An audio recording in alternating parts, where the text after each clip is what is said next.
회피형 인간이 초공감자의 감정적 단절을 감당하지 못하는 이유는 무엇일까요? 그 과정은 아주 조용히 시작됩니다. 회피형은 이런 상황을 전혀 예상하지 못합니다. 그들은 공감해주는 상대가 늘 그 자리에 있을 거라고 믿습니다. 인내하고 용서하며 끝없이 이해해 줄 거라고 말이지요. 오랜 시간 동안 그것은 사실입니다. 초공감자는 모든 침묵 사이를 연결하고 모든 폭풍을 잠재우며 상대가 세운 마음의 벽 너머로 사랑을 전하려고 노력합니다. 하지만 초공감자가 스스로를 각성할 때 무언가 변하기 시작합니다. 회피형 상대를 구하려는 노력을 멈추고 마침내 자기 자신을 구하기 시작하는 순간이 찾아오는 것입니다. 그리고 바로 그 순간 조용히 감정적 에너지를 거두어들이는 그 행동이야말로 회피형 인간이 가장 감당하기 힘들어하는 일입니다. 왜냐하면 초공감자가 마음을 접을 때 그것은 분노가 아니라 무관심이기 때문입니다. 통제력과 감정적 거리를 유지하며 살아가는 회피형에게 그 무관심은 마치 산소를 잃는 것과 같습니다. 아시다시피 회피형은 감정의 불균형 속에서 안도감을 느낍니다. 그들은 상대를 약간 불안하게 하고 약간 불확실하게 만듦으로써 관계의 주도권을 쥐고 유지합니다. 그들은 사랑을 손에 닿을 듯 말 듯한 거리에 두는 법을 잘 알고 있습니다. 상대방이 계속 쫓아오게 만들고 계속 매달리게 만들 만큼만 딱 그만큼만 마음을 줍니다. 하지만 초공감자가 마음의 문을 닫으면 그 게임은 끝이 납니다. 회피형에게 감정을 공급해주던 원천, 즉 공감과 인내, 그리고 감정적인 여유가 순식간에 사라져버립니다. 초공감자는 더 이상 반응하지 않고 관계의 결말에 집착하지 않으며 보이지 않는 줄다리기를 하지 않습니다. 그리고 회피형에게 그 침묵은 평화가 아니라 공포로 다가옵니다. 그들은 감정을 통제하는 것으로 자아를 형성해 왔습니다. 그런데 이제 더 이상 자신의 인정을 필요로 하지 않는 사람을 마주하게 된 것입니다. 그것은 참으로 두려운 일입니다. 처음에 회피형은 자신이 신경 쓰지 않는다고 스스로를 세뇌할지도 모릅니다. 아무렇지 않은 척 행동하고 심지어 홀가분해하는 모습까지 보일 수 있습니다. 드디어 자유로워졌다고 혼잣말을 할 수도 있겠지요. 하지만 마음 깊은 곳에서는 무언가 단단히 잘못되었다는 것을 느낍니다. 왜냐하면 초공감자가 뿜어내는 에너지는 다른 사람들의 것과는 다르기 때문입니다. 그것은 혼란스럽거나 극적이지 않습니다. 그 에너지는 사람의 마음을 깊게 뿌리내리게 하고 안정감을 줍니다. 회피형이 겉으로는 인정하지 않았더라도 자신이 온전히 이해받고 있으며 안전하다고 느끼게 만들어 주었던 것입니다. 그리고 그 따뜻한 에너지가 사라졌을 때 회피형은 마침내 텅 빈 자신의 감정 세계를 직면하게 됩니다. 한때 그토록 좋아했던 침묵이 이제는 너무 큰 메아리가 되어 돌아옵니다. 안전하게 느껴졌던 고독은 이제 지독한 공허함으로 변합니다. 그제야 깨달음이 시작됩니다. 초공감자는 그저 그들을 사랑하기만 한 것이 아니었습니다. 그들의 삶을 지탱하고 안정시켜 주었던 것입니다.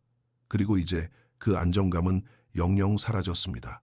초공감자가 특별한 이유는 그들이 단지 깊이 느끼기만 하는 것이 아니라 깊이 이해하기 때문입니다.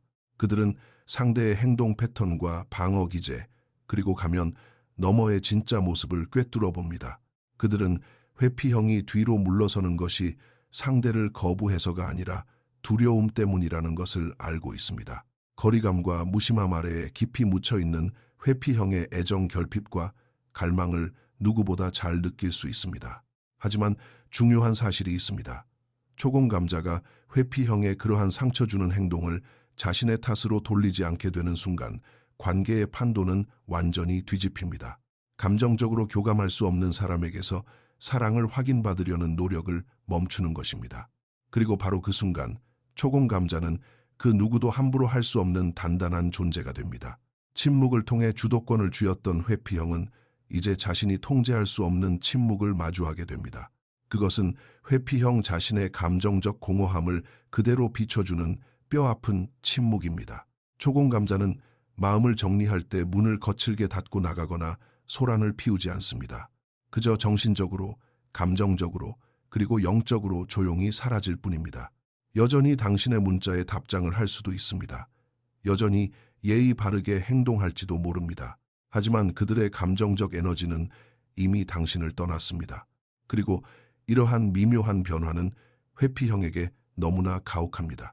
왜냐하면 감정적 단절은 본래 회피형 자신들의 방어 기제이자 방패이며 안전지대였기 때문입니다. 하지만 그것이 어떠한 원망도 없이 그저 차분하게 자신들을 향해 되돌아올 때 회피형은 완전히 무장 해제되고 맙니다. 회피형은 감정적인 혼란을 다루는 데 익숙합니다. 눈물을 참아내고 직면하는 상황을 피하며 상대방을 차갑게 밀어내는 방법을 아주 잘 압니다. 하지만 더 이상 싸우려 하지 않는 사람 앞에서는 어떻게 자신을 방어해야 할까요? 더 이상 나를 고치려 하지 않고 쫓아오지도 않으며 이해하려고조차 하지 않는 사람 앞에서는 말입니다. 회피형은 너무 늦게 깨닫습니다. 초공감자의 침묵은 벌이 아니라 그들 스스로의 평화라는 것을 말입니다. 이것은 또한 회피형의 가장 깊은 상처, 즉 누구도 나를 원하지 않을 것이라는 버림받음에 대한 두려움을 강렬하게 자극합니다. 기억해 보십시오. 회피형은 대개 사랑이 안전하지 않거나 조건부라고 느껴지는 환경에서 자라났습니다. 그들은 친밀함이 곧 고통이라는 것을 일찍부터 배웠습니다. 그래서 마음의 벽을 높이 쌓은 것입니다. 하지만 초공감자가 마음을 닫을 때 그 벽은 갑자기 회피형 자신을 고독 속에 가두는 감옥이 되어버립니다. 공감해주던 상대는 떠났지만 한때 따뜻하게 피어날 수 있었던 두 사람의 에너지는 유령처럼 곁을 맴돕니다. 회피형은 도대체 어디서부터 통제력을 잃었는지 의아해하며 지난 기억들을 곱씹기 시작합니다. 그들은 떠난 이의 소셜미디어를 몰래 염탐하고 상대의 경계를 시험하며 아무렇지 않은 척 안부 문자를 보냅니다. 이것은 감정적으로 다시 연결되고 싶어서가 아니라 자신이 상대에게 의미 없는 존재가 되었다는 그 비참한 기분을 견딜 수 없기 때문입니다. 초공감자의 단절은 회피형이 가졌던 통제력이라는 환상의 민낯을 발가벗깁니다. 그것은 독립심이라는 거짓된 옷을 입은 두려움일 뿐이었습니다. 그리고 여기 더 깊은 진실이 있습니다. 초공감자가 마음을 접을 때 그들은 회피형의 행동을 거울처럼 비추어 줍니다. 하지만 아주 의식적인 상태로 말이죠. 회피형은 두려움 때문에 숨어버립니다. 하지만 초공감자는 내면의 강인함으로 관계를 놓아버립니다. 한 사람은 고통을 피하기 위해 도망치고 다른 한 사람은 자신의 평화를 지키기 위해 당당히 걸어 나가는 것입니다. 그것이 바로 큰 차이점입니다. 초공감자의 단절은 감정적인 성장, 즉 서로의 중간 지점까지 나오려 하지 않는 사람을 억지로 구원할 수 없다는 깊은 깨달음에서 비롯됩니다. 반면 회피형은 자신의 취약한 모습을 보이지 않기 위해 관계를 단절합니다. 그래서 초공감자가 마침내 감정적인 대응이 아니라 자신을 지키는 경계선으로서 단절을 선택할 때 회피형은 자신이 타인에게 주었던 그 고통을 고스란히 돌려받으며 뼈아픈 상실감을 느끼게 됩니다. 회피형에게 가장 고통스러운 부분은 관계 자체를 잃었다는 사실이 아닙니다. 상대가 자신에게 느끼게 해주었던 그 특별한 감정을 잃어버렸다는 사실입니다. 회피형 인간은 조건 없는 온전한 사랑을 경험해 본 적이 거의 없습니다. 하지만 초공감자는 그들에게 그런 사랑을 주었습니다. 회피형이 감정을 제대로 표현하지 못할 때조차도 스스로를 안전하고 사랑받는 존재로 느끼게 해준 아주 희귀하고 귀한 사랑이었습니다. 그리고 이제 그 따뜻한 감정의 거울은 깨졌습니다. 거울이 사라지자 회피형은 억지로 자기 자신과 마주해야만 합니다. 그들은 자신들이 유지했던 그 감정적 거리가 스스로를 보호해 준 것이 아니라는 것을 깨닫기 시작합니다. 그것은 단지 진짜 친밀함을 경험하지 못하게 막고 있었을 뿐이라는 사실을 말입니다. 아이러니하게도 초공감자가 마지막으로 선택한 그 단절이 회피형에게는 가장 큰 인생의 스승이 됩니다. 초공감자에게 단절은 차가움이 아닙니다. 그것은 명확함입니다. 사랑이 곧 자기 자신을 버리는 것을 의미하지는 않는다는 분명한 인식입니다. 때로는 분노가 아니라 스스로를 존중하는 마음으로 조용히 물러서는 것이 가장 강력한 형태의 사랑일 수 있다는 깊은 이해입니다. 초공감자는 하루아침에 애정을 멈추는 것이 아닙니다. 그들은 단지 마음이 오고 가지 않는 일방적인 관계에서 노력하는 것을 멈췄을 뿐입니다. 그들은 자신의 에너지와 공감 능력이 얼마나 귀하고 신성한 것인지 깨닫습니다. 사랑을 두려워하는 사람에게 그 에너지를 쏟아붓는 것은 마치 딱딱한 돌덩이에 물을 주는 것과 같다는 것을 알게 된 것입니다. 결국 초공감자는 그 넘치는 사랑을 자기 자신에게 돌려주는 법을 배웁니다. 그리고 그 순간 그들은 그 무엇으로도 꺾을 수 없는 단단한 사람이 됩니다. 그 다음에 일어나는 일은 아주 흥미롭습니다. 회피형은 다시 상대에게 끌리기 시작합니다. 사랑 때문이 아니라 도대체 왜 이렇게 된 것인지에 대한 호기심과 혼란스러움 때문입니다. 그들은 마음속으로 묻기 시작합니다. 나를 그렇게 아껴주던 사람이 어떻게 갑자기 이렇게 차가워질 수 있지? 하고 말입니다. 회피형은 이해하지 못합니다. 초공감자에게 단절이라는 것은 결코 쉽게 내려진 결정이 아니라는 것을요. 그것은 수없이 반복된 실망과 답장 없는 메시지들, 그리고 밑바닥까지 드러난 감정적 소진의 결과물입니다.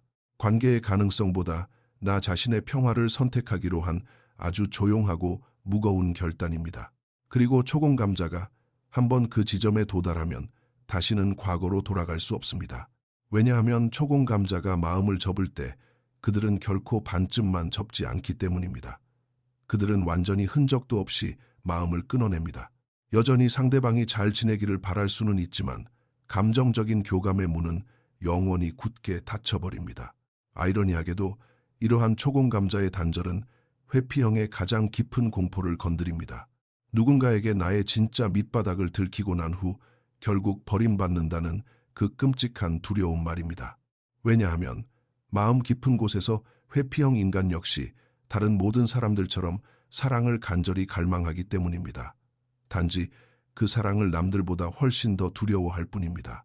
그런데 누군가가 자신들의 그 초라하고 두려워하는 진짜 모습을 온전히 바라봐 주었는데 그러고도 결국 뒤돌아 떠나버릴 때 회피형은 뼈를 깎는 듯한 고통을 느낍니다. 자신들이 벌였던 모든 감정적인 밀당과 게임들이 사실은 연약함을 감추기 위한 허술한 갑옷에 불과했다는 진실이 백일하에 드러나게 됩니다. 초공감자는 그들을 망가뜨린 것이 아닙니다. 그저 그들의 숨겨진 진짜 모습을 비춰주었을 뿐입니다. 그리고 회피형에게 그 발가벗겨진 기분은 견딜 수 없는 고통으로 다가옵니다. 이것이 바로 회피형 인간이 초공감자의 단절을 감당하지 못하는 진짜 이유입니다. 자신을 고치려 노력하며 감정을 분산시켜주던 사람이 사라진 빈자리에 홀로 남아 초라한 자기 자신과 정면으로 마주해야만 하기 때문입니다. 결국 초공감자와 회피형 인간의 이야기는 누가 이기고 지느냐의 싸움이 아닙니다. 이것은 영혼의 각성에 관한 이야기입니다. 회피형은 자신이 세운 감정의 벽을 직면해야만 하는 시험에 들고 초공감자는 자신의 감정적 경계를 존중하고 지키는 법을 배우게 됩니다. 이 단절은 복수가 아닙니다. 더 나은 사람으로 나아가는 진화입니다. 사랑이라는 것이 타인을 구원하는 일에서 벗어나 마침내 자기 자신을 존중하는 일로 바뀌는 숭고한 순간입니다. 그리고 어쩌면 이것이야말로 두 사람이 서로를 만나 꼭 배워야만 했던 인생의 숙제였을지도 모릅니다. 진정한 연결은 두 사람 모두가 자유로울 때에만 존재할 수 있다는 사실을요. 서로에게서 도망치는 것이 아니라 각자가 스스로 만들어낸 두려움으로부터 완전히 해방될 때 말입니다.